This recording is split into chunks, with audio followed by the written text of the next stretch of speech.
성경 말씀은 사무엘상 5장 6절에서 12절 말씀입니다. 사무엘상 5장 6절에서 12절 말씀 제가 봉독해 드리겠습니다. 여호와의 손이 아스돗 사람에게 엄중히 더하사 독한 종기의 재앙으로 아스돗과 그 지역을 쳐서 망하게 하니 아스돗 사람들이 이를 보고 이르되 이스라엘 신의 괴를 우리가 함께 잊지 못하게 할지라. 그의 손이 우리와 우리 신 다곤을 친다 하고 이에 사람을 보내어 블레셋 사람의 모든 방백을 모으고 이르되 우리가 이스라엘 신의 괴를 어찌하랴 하니 그들이 대답하되 이스라엘 신의 괴를 가드로 옮겨가라 하므로 이스라엘 신의 괴를 옮겨갔더니 그것을 옮겨간 후에 여호와의 손이 심히 큰 환난을 그 성읍에 더하사 성읍 사람들의 작은 자와 큰 자를 다 쳐서 독한 종기가 나게 하신지라.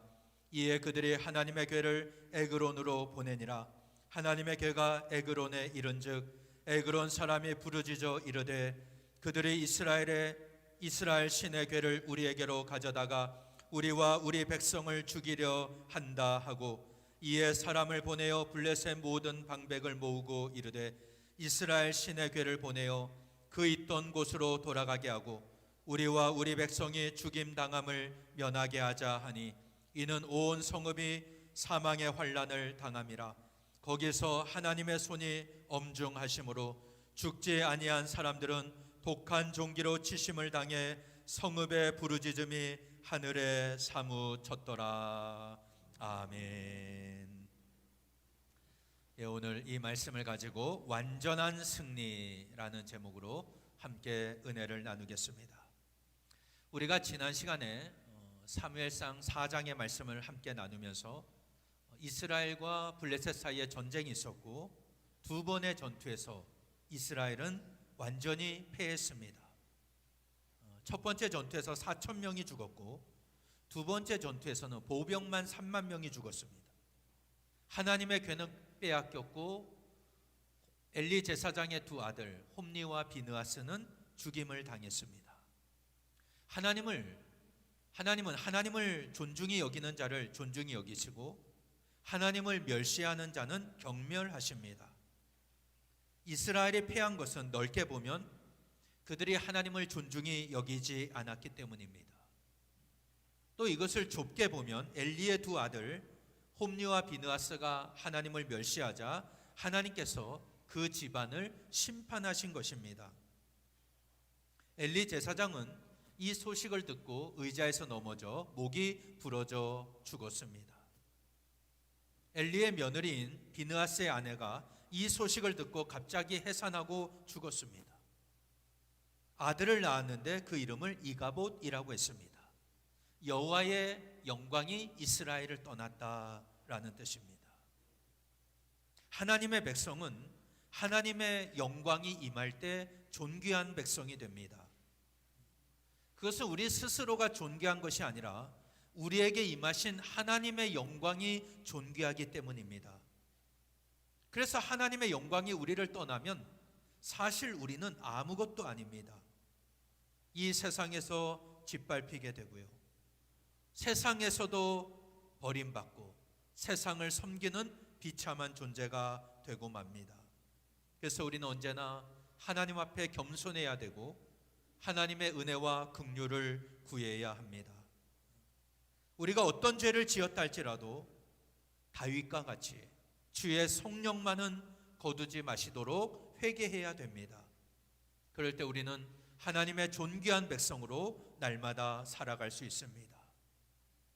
사무엘상 5장과 6장의 내용은 블레셋 사람들이 하나님의 괴를 가지고 가는 내용입니다. 자기들은 승리한 줄 알았는데 결국은 하나님의 징계와 심판을 당하는 내용이 나옵니다. 블레셋이 이스라엘과의 전쟁에서 승리하자 하나님의 괴를 전리품으로 가져가서 아스돗에 있는 다곤 신전 안에 두었습니다. 그런데 아침 일찍 일어나 보니까 다곤이 하나님의 괴 앞에 엎드려져 얼굴이 땅에 닿아 있었습니다. 블레셋 사람들은 그 다곤 신상을 일으켜 세워 놓았습니다. 그런데 그 다음 날 아침 일찍 일어나 보니 다곤이 또 하나님의 궤 앞에 엎드러져 얼굴이 땅에 닿아 있었습니다. 게다가 이번에는 머리도 부러져 있고 두 손목도 끊어져서 문지방에 놓여 있었습니다. 그들이 섬기는 다곤 신은 몸뚱아리만 남아 있었습니다. 그때부터 다곤의 제사장들과 다곤 신전에 들어가는 자는 이 신전의 문지방을 밟지 않았습니다. 머리가 거기 놓여 있고 손목이 놓여 있었기 때문입니다. 이상한 일은 여기서 끝나질 않습니다. 여호와께서 아스돗에 독한 종기가 퍼지게 하셨습니다. 그 지역 사람들을 무섭게 치셨습니다. 아스돗 사람들은 이것을 보고 이스라엘 신의 궤를 이곳에 둘 수 없다. 그의 손이 우리와 우리의 신 다곤에게 너무 강하다라고 말을 했습니다. 이게 5장 7절에 나오는데요. 같이 한번 읽어봅니다. 시작. 아스돗 사람들이 이를 보고 이르되 이스라엘 신의 궤를 우리와 함께 있지 못하게 할지라 그의 손이 우리와 우리 신 다곤을 친다 하고 라고 말씀을 기록하고 있습니다. 그래서 블레셋의 모든 방백들을 모으고 우리가 이스라엘 신의 궤를 어찌하랴. 그들은 한탄을 합니다. 5장 8절 말씀 상반절에 이렇게 말씀합니다. 함께 읽어봅니다. 이에 사람을 보내어 블레셋 사람들의 모든 방백을 모으고 이르되 우리가 이스라엘 신의 궤를 어찌하랴 하니. 방법이 없습니다. 그래서 아스돗에서 가드로 보내기로 결정합니다. 하나님의 궤를 옮겼습니다.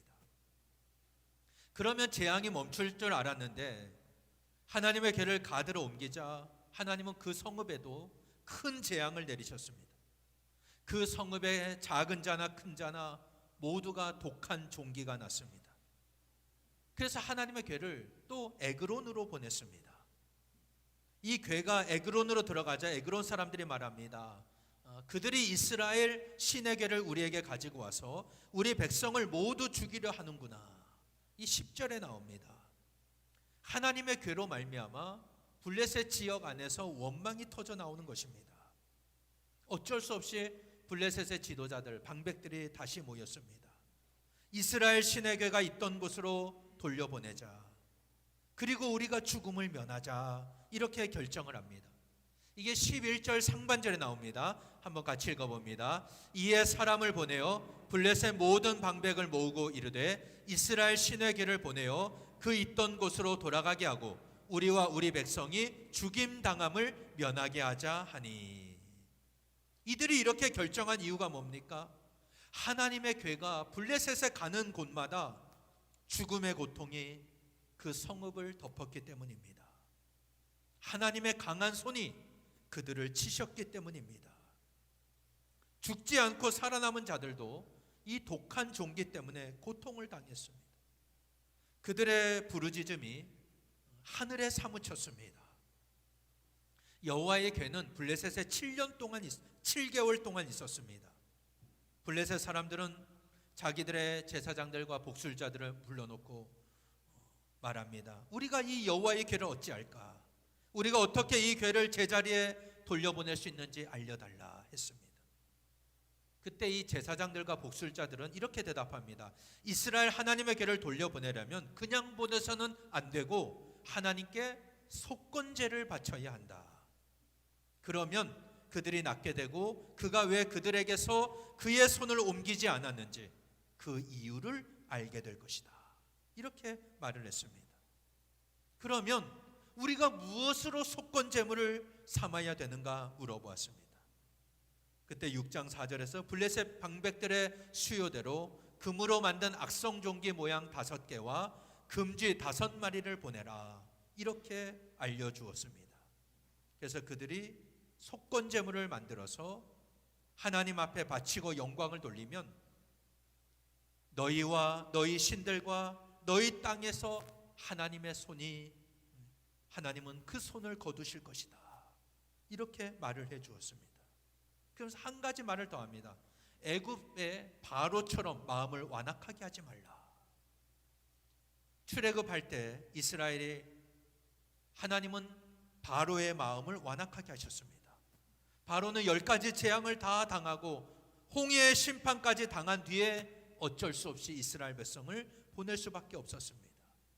지금 블레셋의 제사장들과 복술자들은 이것을 상기시켜 주는 겁니다. 그래서 블레셋 사람들은 새 수레를 만들었습니다. 멍에를 한 번도 매보지 않은 젖나는 소, 암소 2마리를 끌어다가 수레에 메웠습니다. 그리고 그 송아지들은 집에 보냈습니다. 그리고 여호와의 궤와 속건 제물이 담겨 있는 그 상자를 수레에 실었습니다. 그리고 암소들이 가는 대로 내버려 두겠습니다. 만일 이 암소가 궤를 신고 벳세메스 쪽으로 가면은 이 재앙은 하나님이 블레셋에 내린 것이 맞다. 그런데 그렇지 않다면 이 재앙은 우연히 내린 것이다. 이렇게 알려주었습니다. 이게 6장 9절과 9절에 나오는데요. 같이 한번 읽어봅니다. 시작. 보고 있다가 만일 궤가 그 본 지역 길로 올라가서 벳세메스로 가면 이 큰 재앙은 그가 우리에게 내린 것이요 그렇지 아니하면 우리를 친 것이 그의 손이 아니요 우연히 당한 것인 줄 알리라 하니라. 이건 지금 블레셋의 제사장들과 복술자들이 블레셋의 방백들에게 알려준 것입니다. 그래서 블레셋 방백들은 그대로 했습니다. 젖나는 소 2마리를 끌어다가 수레를 메웠습니다. 송아지들은 집으로 보냈습니다. 그리고 그 수레에 여호와의 궤와 쥐 모양의 금과 종기 모양의 금을 담은 상자를 실었습니다. 그러자 이 암소들은 벳세메스 쪽으로 울면서 갔습니다. 좌우로 치우치질 않았습니다. 블레셋 방백들은 벳세메스 경계까지 따라갑니다. 여러분, 이것은 동물의 본능이 아닙니다. 동물은 이렇게 하질 않습니다. 젖나는 어미 소는 새끼에게, 송아지에게 가는 게 본능입니다. 그런데 이 암소들은 하나님의 궤를 실은 수레를 끌고 울면서 벳세메스 쪽으로 갔습니다. 벳세메스 사람들은 골짜기에서 밀을 베다가 하나님의 궤가 오는 걸 보고 기뻐했습니다. 이 수레가 벳세메스 사람 여호수아의 밭 큰 돌 있는 곳에 멈춰섰습니다. 벳세메스 사람들은 그 수레를 팹니다. 나무를 패고 그 암소들을 잡아서 여호와께 번제물로 드렸습니다. 이게 14절에 나옵니다. 같이 한번 읽어봅니다. 시작. 수레가 벳세메스 사람 여호수아의 밭 큰 돌 있는 곳에 이르러 선지라. 무리가 수레에 나무를 패고 그 암소들을 번제물로 여호와께 드리고. 이렇게 말씀했습니다. 이 블레셋 사람들이 여호와께 드린 속건제물, 거기에는 금으로 만든 종기 모양의 금이 있었고 또 금 5쥐가 있었죠. 금으로 만든 쥐 5개가 있었습니다. 이 종기 모양의 금은 아스돗, 가사, 아스글론, 가드, 에글론의 몫으로 하나씩 보낸 것이었습니다. 금으로 만든 쥐는 블레셋 모든 도시의 방백들이 다스리는 성읍과 마을의 숫자대로 만든 것이었습니다.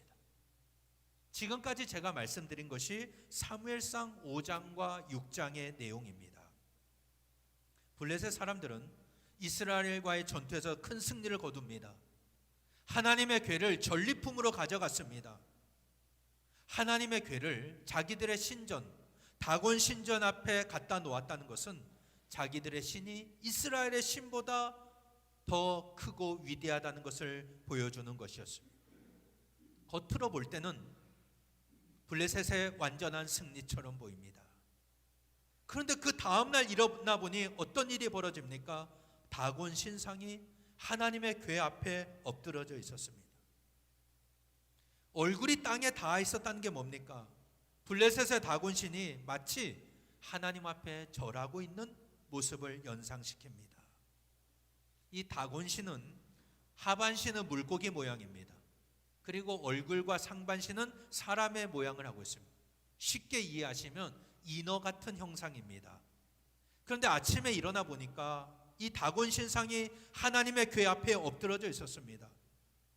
블레셋 사람들은 이 신상을 일으켜 세워놓았습니다. 여러분, 여기에 바로 우상의 특징이 있습니다. 우상은 사람들이 세운 것입니다. 사람들이 세워놓아야만 설 수 있는 게 우상입니다. 쓰러져 있으면 스스로 일어나지를 못합니다. 반드시 사람이 세워야만 됩니다. 시편 135편 15절에서 18절 말씀 같이 한번 읽어봅니다. 시작. 열국의 우상은 은금이요 사람의 손으로 만든 것이라. 입이 있어도 말하지 못하며 눈이 있어도 보지 못하며 귀가 있어도 듣지 못하며 그들의 입에는 아무 호흡도 없나니 그것을 만든 자와 그것을 의지하는 자가 다 그것과 같으리로다 라고 말씀했습니다. 우상은 은금에 불과합니다. 사람의 손으로 만든 것입니다. 그래서 입은 있어도 말을 하질 못합니다. 눈이 있어도 보지 못합니다. 귀가 있어도 듣지 못합니다. 그 입에는 아무런 호흡도 없습니다. 이것은 우상뿐 아니라 그 우상을 만든 자와 그 우상을 의지하는 자가 다 똑같습니다. 그래서 우상을 만든 자, 우상을 섬기는 자 결국 다 수치를 당하고 맙니다. 이건 이사야 44장 8절에 나와요. 같이 한번 읽어봅니다. 시작. 우상을 만드는 자는 다 허망하도다. 그들이 원하는 것은 무익한 것이거늘 그들의 증언들은 보지도 못하며 알지도 못하니 그러므로 수치를 당하리라. 이렇게 말씀했습니다. 다곤을 섬기던 블레셋 사람들은 하나님의 궤를 자기들의 신전에 갖다 놓으면 자기들의 신이 더 위대해지는 줄 알았습니다. 그러나 다곤은 우상에 불과했습니다. 하나님의 궤 앞에서 엎드러져 얼굴이 땅에 닿았는데 사람이 세워주지 않으면 아무것도 할 수 없는 그런 존재였습니다. 여러분, 오늘날 이단들을 한번 보세요. 이단의 특징은 교주를 신격화합니다. 그를 세우기 위해서 안간 힘을 씁니다. 그리고 교주가 어떤 악한 일을 해서 사회의 지탄을 받으면 그 추종자들은 다시 교주의 명성을 세우는 일을 합니다. 그래서 사람들로 하여금 이 교주를 다시 숭배하게 합니다. 굉장히 어리석고 둔한 일이죠. 아스돗 사람들은 다음날 아침에 또 일찍 일어나 보니까 이번에는 엎드러질 뿐만 아니라 머리와 두 손목이 끊어져서 문지방에 올라가 있었습니다. 다곤 씨는 몸뚱아리만 남아 있었습니다. 그때부터 다곤의 제사장들과 다곤 신전에 들어가는 사람들은 그 신전의 문지방을 밟지 않고 신성시했다. 이렇게 말씀하고 있습니다. 여러분, 우상을 섬기는 자들은 눈이 멀어 있습니다. 생각하는 것이 합리적이질 않습니다. 이게 바로 문제입니다. 우리가 이성적으로 판단할 때 힘이 없어서 쓰러져 있는 다곤 신전은 이 신상은 아무런 능력이 없습니다. 그러므로 우리에게 아무런 유익을 주질 못합니다. 그런데도 이 블레셋 사람들은 우상에게 사로잡혀 있기 때문에 거기서 벗어나지를 못했습니다. 오늘날 이단을 따르는 사람들이 이렇습니다. 미혹의 영에 사로잡혀 있습니다. 그러면 합리적인 사고를 하지 못합니다. 올바른 판단을 하지를 못합니다. 게다가 하나님께서는 아스돗 사람들을 독한 종기로 치셨습니다. 이것은 누가 참 하나님이신지를 보여주는 내용입니다. 블레셋 사람들은 자기들이 전쟁에서 이겼습니다. 하나님의 궤를 전리품으로 자기들의 신전에 갖다 두었습니다. 그래서 다곤 신이 참신이라고 생각했습니다. 자신들의 신이 더 힘이 있다, 자신들의 신이 더 능력 있다고 생각했습니다. 그러나 하나님은 다곤 신상을 박살내셨습니다. 독한 종기가 나게 하셨습니다.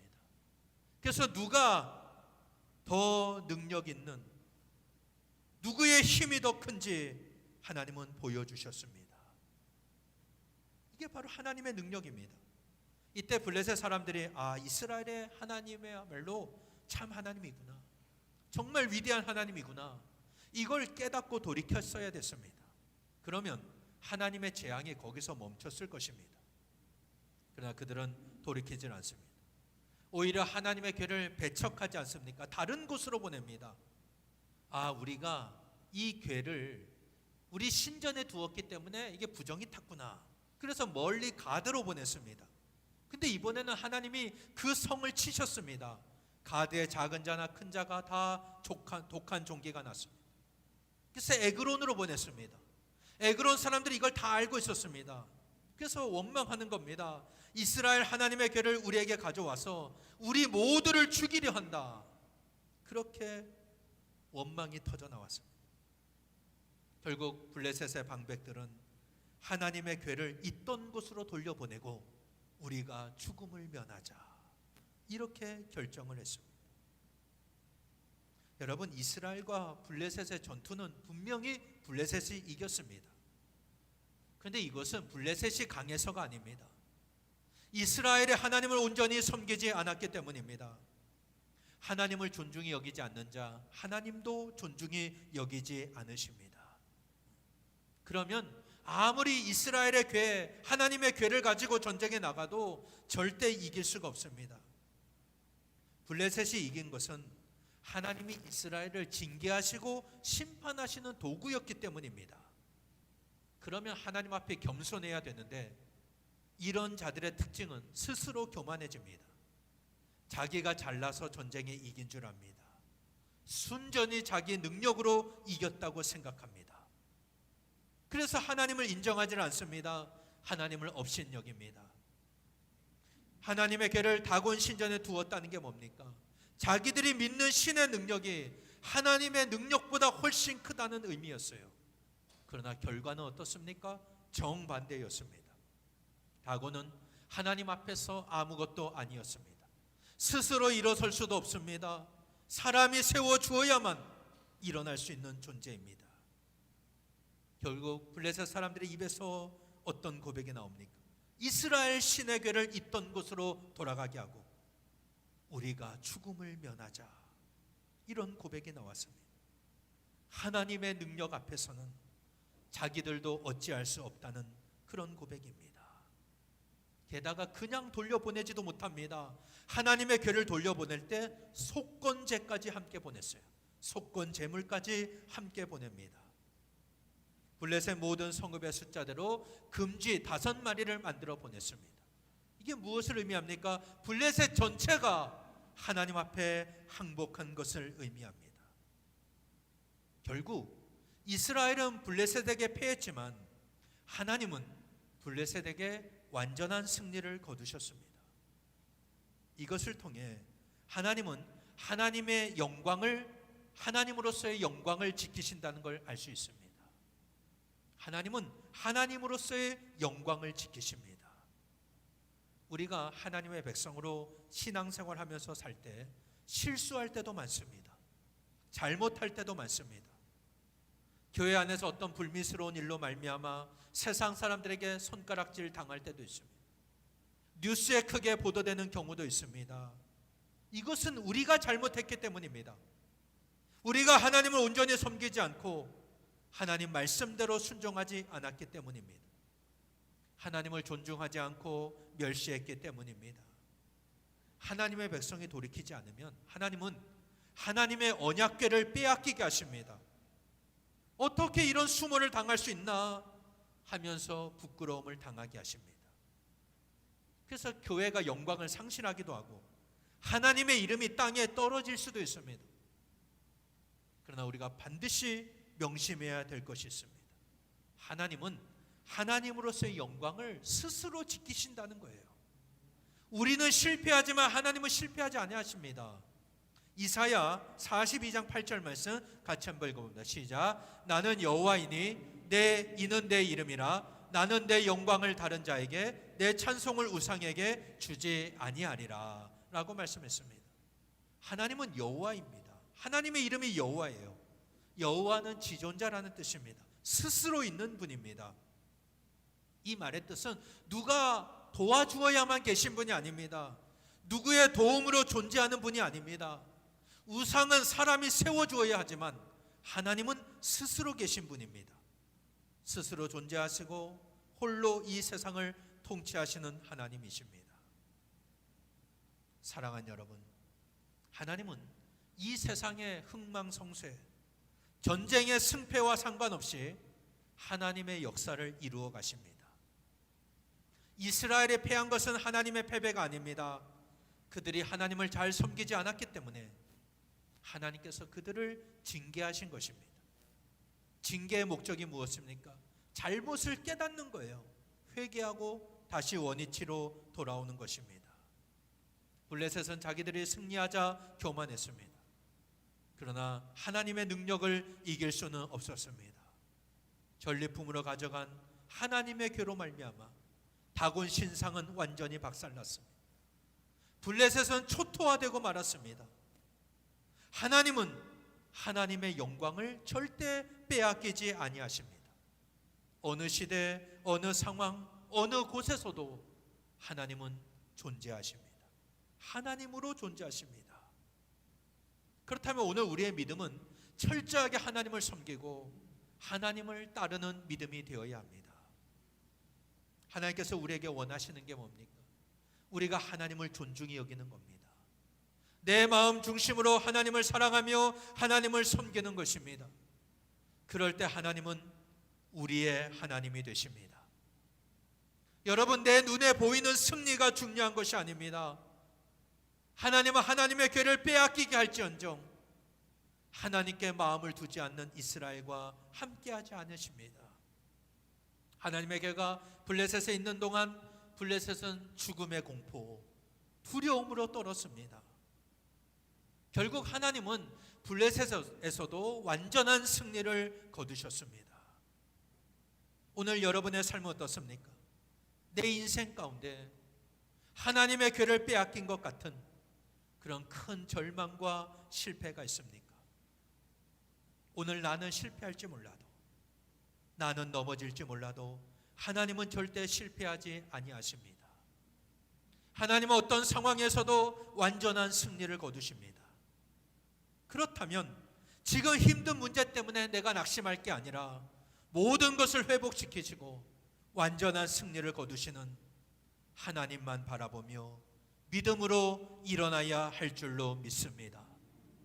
여러분, 주님을 바라보고 실패와 낙심의 자리, 절망의 자리에서 일어나 승리하는 여러분 되시기를 바랍니다.